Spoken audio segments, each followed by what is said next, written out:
سال پہلے کبھی کسی نے نبی کے میلاد کی مخالفت نہیں کی. تو جب دیوبند کے اندر سے یہ مخالفت کا معاملہ اٹھا، مرید تھے سارے لوگ حاجی امداد اللہ صاحب کے، ان کے پاس فیصلہ گیا، حضرت تسی فیصلہ کرو میلاد کرنا چاہیے کہ نہیں، محرم دی 10 محرم جلسہ کرنا چاہیے کہ نہیں، اے سوئم چلیسواں کرنا چاہیے کہ نہیں. انہوں نے اس عام ملتی ہے کتاب بازار سے، انہوں نے فیصلہ لکھا، اس میں انہوں نے لکھا وہ میرے مریدو، مرید او صحیح ہوندے جیڑا اپنے پیر دے طریقے تے ٹرے. تو میں تمہیں فیصلہ یوں کر کے بتاتا ہوں، میں 2 کام کرنا سال چ، ایک محرم دا جلسہ کرنا، دوسرا نبی دا میلاد منانا. اور صرف میلاد نہیں کرتا بلکہ میں میلاد کر کے بعد میں کھڑا ہو کر صلاۃ و سلام پڑھنے کو اچھا سمجھتا ہوں. یہ حاجی صاحب نے لکھا ہے. اور اسی طرح اور علماء دیوبند میں سے بڑے بڑے علماء نے نبی اکرم کے میلاد پاک کے حوالے سے باتیں لکھی ہیں، یعنی کہ جواز کے لکھے ہیں. پھر اور تو چھوڑو، شاہ ولی اللہ لکھتے ہیں کہ میں مکہ شریف گیا، وہاں پر میلاد کی محفل ہو رہی تھی، وہاں پر میں نے محفل میلاد کے اندر شرکت کی تو کیا دیکھتا ہوں پوری محفل پہ نور برس رہا ہے. کہتے ہیں جب میں نے غور سے دیکھا وہ نور نہیں تھا، وہ رحمت کے فرشتے تھے جنہوں نے محفل کو ڈھانپ کے رکھا ہوا تھا.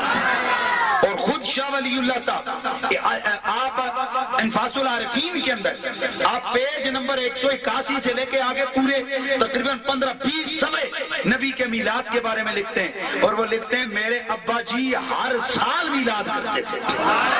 12 ربیع الاول کو تو پابندی سے ہمارے گھر میں میلاد ہوتا تھا. اور شاہ ولی اللہ کے بعد محقق محدث دہلوی، یہ وہ شخصیت ہے غیر مقلد جن کو آپ اہل حدیث کہتے ہو، وہ ہوں دیوبندی ہوں، جماعت اسلامی والے ہوں یا ہم سنی ہوں، کوئی بھی بندہ امام محقق محدث دہلوی کو چھوڑ کے نہ وہ ولایت کے کسی مرتبے پہ جا سکتا ہے اور نہ وہ حدیث اور قرآن کی تفسیر کو سمجھ سکتا ہے، کیونکہ سب کا سلسلہ سند حدیث جناب محقق محدث دہلوی تک جاتا ہے. تو محدث دہلوی آئے ہائے ہائے، لوگ بولتے ہیں نا میلاد، وہ کہتے ہیں ایک دیڑے میلاد نہ مناؤ، اور جب بھی ربیع الاول کا مہینہ آئے تو ما ثبت سنت کتاب کا نام ہے، اس میں فرماتے ہیں اس ربیع الاول کی راتوں کو لیلۃ القدر سمجھ کے مناؤ اور دنوں کو عید سمجھ کے مناؤ. اور یہ طریقہ آج کل کا نہیں.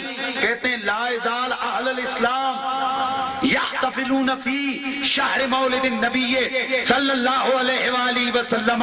فرماتے ہیں یہ تو مسلمانوں کا ہمیشہ سے طریقہ چلا رہا ہے کہ وہ نبی کے میلاد کے مہینے میں ڈٹ ڈٹ کے نبی کے میلاد کی محفلیں کرتے ہیں.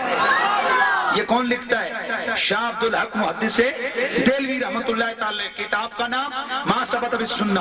اور آپ کی کتاب اخبار الاخیار، بھائیو بازار میں ابھی چلے جاؤ، 100-150 روپے کی کتاب ملتی ہے، لاؤ اس کا اینڈ نکالو جہاں دعائیں لکھی ہوئی ہیں. فارسی آپ کو شاید نہیں آتی، اردو کا ترجمہ لے لو.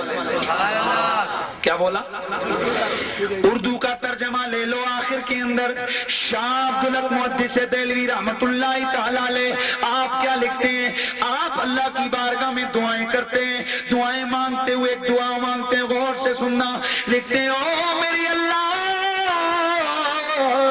میں زندگی ساری تیرے دین کی خدمت کرتا رہا، میں نے نمازیں بھی بڑی پڑھی ہیں، میں نے روزے بھی بڑے رکھے ہیں، میں نے حج و زیارتیں بھی بڑی کی ہیں. پروردگار میری بڑے اعمال میرے پیش نظر ہیں، لیکن میں کسی بھی عمل کو تیری بارگاہ میں بخشش کے لائق نہیں سمجھتا کہ اس عمل کی وجہ سے تو میری بخشش فرما دے گا. پر ہاں میرے اللہ، جو میں تیرے نبی کا میلاد منا کر کے اس کے بعد کھڑے ہو کر صلاۃ و سلام کرتا رہا ہوں، مجھے یقین ہے کہ میرے اس عمل کے صدقے تو میری بخشش فرمائے گا.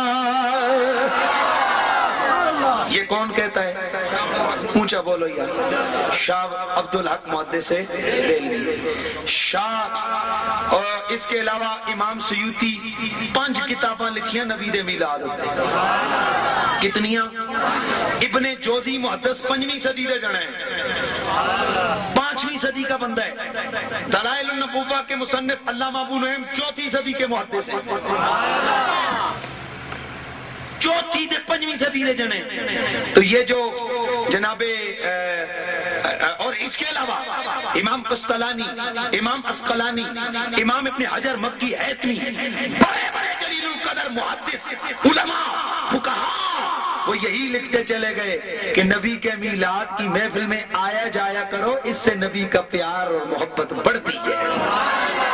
تو یار چونکہ ہم لوگ نہ 100 سال والے ہیں نہ 150 سال والے ہیں، اگر ہم یہ 100 سال والے ہوتے تو ہم یہ 100 سال والوں کا طریقہ چنتے، لیکن چونکہ ہم پچھلے کابرین علماء کے ہم متعلق ہیں، لہذا جو عمل امام سیوطی کا وہ ہمارا، جو عمل محدث دہلوی کا وہ ہمارا، جو عمل شاہ ولی اللہ کا اونچا بولو وہ ہمارا، جو عمل جناب ابن حجر کا وہ ہمارا، جو عمل امام قسطلانی کا وہ ہمارا، جو عمل امام غزالی کا وہ ہمارا، جو عمل امام رازی کا وہ ہمارا، اور جو عمل امام ابن جوزی کا وہ ہمارا ہے. ہم اگر نیا دین لے کے آتے تو نیا طریقہ بھی شروع کر دیتے، لیکن خدا کی قسم چونکہ ہم پرانے دین والے ہیں لہذا ہمارا عمل بھی پرانی ہی باتوں پر ہوتا ہے.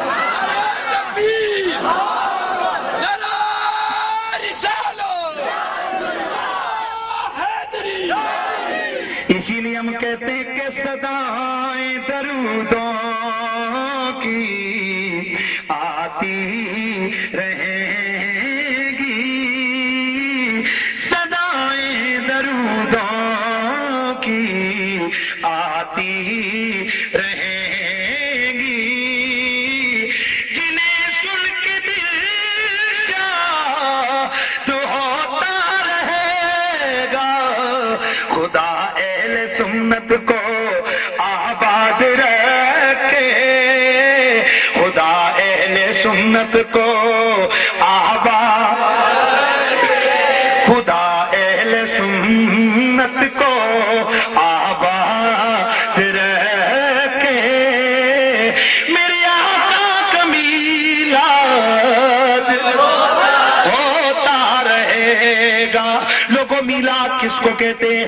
ایسی محفل جس میں میرے نبی کے لب و رخسار کا تذکرہ ہو، جس میں میرے نبی کے حسن و جمال کا تذکرہ ہو، جس میں میرے نبی کے قول و کردار کی بات ہو، جس میں میرے آقا کی خوش گفتار کی بات ہو، جس میں میرے آقا کی قوت و طاقت کی بات ہو، جس میں میرے آقا کے تصرف و صورت کی بات ہو، جس میں میرے مصطفیٰ کے مدینے کی بات ہو، جس میں میرے آقا کے پیارے معمر معطر پسینے کی بات ہو، جس میں میرے رسول کے عظمت والے مدینے کی بات ہو.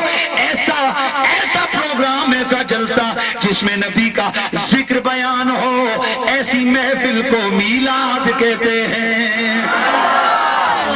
ذکر رسول کی محفل کو، اور جس میں نبی کی ولادت کا ذکر ہو، جس میں آقا کی خلقت